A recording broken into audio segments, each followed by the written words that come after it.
अरे भैया कंस, आप कभी भी राजा चिंतन मत करो, मैं अभी जाती हूँ। जितने भी 84 कोष के ब्रजमंडल में जितने भी अभी हाल में बच्चे जन्म लिए होंगे उनके मैं प्राणों को ले लूं। कंसेन प्रवता घोरः पूतिनावालघातिः शिशुचारनृत्य पुराग्राम प्रजादिषु। नगर ग्रामों भ्रमण करती हुई घूमती हुई आज पुतना बड़ा दिव्य सौंदर्य बनाकर आ गई, बड़ा ही सुंदर रूप बनाकर गोविंद के सामने आ गई। देखो आज जैसे ही ब्रज में आई तो पूतना की रूप को देखकर एक ब्रजवासी बोलो, लाला देखिए ऐसे लग रहा जैसे बैकुंठ से कोई परी आ गई हुए। एक ब्रजवासी बोलो, लाला अरे भैया तो ऐसे लग रहा है जाने साक्षात सी लक्ष्मी महारानी ब्रज में आज अवतार धारण कर लिए हुए। आज पूतना अपना रूप बनाकर बड़े दिव्य सौंदर्य में आ गई। उसने देखा कि ब्रज की ग्वाल बालिकाएं सब नंद बाबा के जगह पर बधाइयां लेकर जा रहे हैं। तो उसने विचार किया कि क्यों ना मैं भी इनके साथ चलूं। मुझे लगता है मेरे भाई का काल, कंस का काल नंद बाबा ने यहाँ पे ही जन्म धारण किया है, उसने जन्म लिया है। आज पूतना के दिव्य सौंदर्य को देखकर सभी ब्रजवासी मोहित हो गए। आज ब्रज की गोपियां कह रही है, भैया हमारे ब्रज में ये कौन आ गई, कहां से आ गई और हमारे साथ नंद भवन में जा रही है।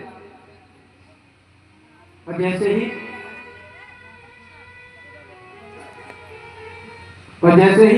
नंद भवन में पहुंची तो मैया बोली, अरे मैया तेरे कोई नेकू खबर नहीं करी, तेरे 80 वर्ष की उम्र में बुढ़ापे का तो छुरा भयो है, तेरे कोई नेकू खबर नहीं करी। मैया विचार करने लगी, ना तो जी मैंने कहूँ अपने गोकुल में देखी और ना ही कोई रिश्तेदार ये है तो है कौन। पूतना बोली, मैया अरे बहन तू वो जानता ना है, मैं तेरी दूर की बहन हूँ। मैया बोली, तू बड़ी दूर की बहन है मेरी, आपका कोई परिचय तो हो नहीं, पर जब कोई बात नहीं तो अपने मन से बधाई लेकर आई है तो जा मेरे लाला को देखिए और बधाई दिया लाला। पर एक बात है, लाला जगह मत हमारी सुहायो। पूतना बोली, ठीक है। जैसी पूतना ठाकुर जी के सामने गई तो ठाकुर जी ने पूतना को देखकर अपने दोनों नेत्र बंद कर लिए। और यहाँ पर सबसे बड़े सुंदर सुंदर भाव दिया करते हैं, पर श्री हरिदास जी कहते हैं कि ठाकुर जी ने जब पूतना को देखा तो नेत्र इसलिए बंद किए क्योंकि पूतना अपना रूप बदल कर आई, अपने सालों को बदल के आई। अगर पूतना ही बनकर जाती, अपने रूप में जाती तो मेरे ठाकुर जी उसको निहारते, उसको देखते।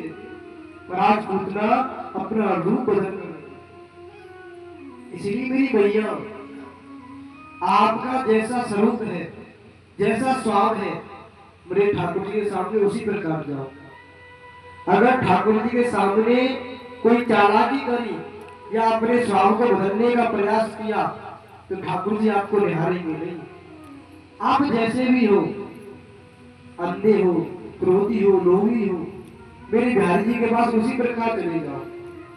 आपका स्वाद जैसा भी है, आपका रूप जैसा भी है, उसी प्रकार में ठाकुर जी के सामने आप चले जाओ। बोलो राधे राधे।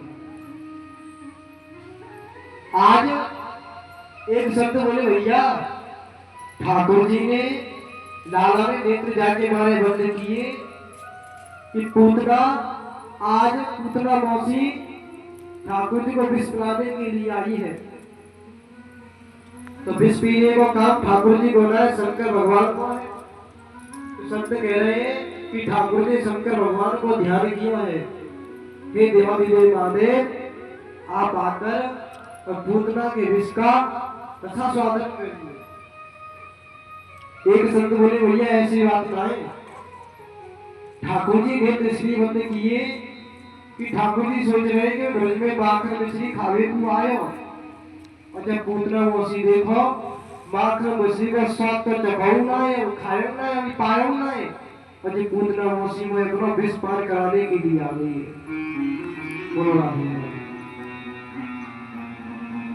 और जैसे ही पूतना ठाकुर जी के पास पहुंची, ठाकुर जी को लेकर भागने लगी और ठाकुर जी को अपना स्तन पार कराने लगी। तो ठाकुर जी पहले उसके विष का पान किया, फिर उसके दूध का पान किया, अंत में उसके प्राणों को ही पीने लगे। अंत पूतना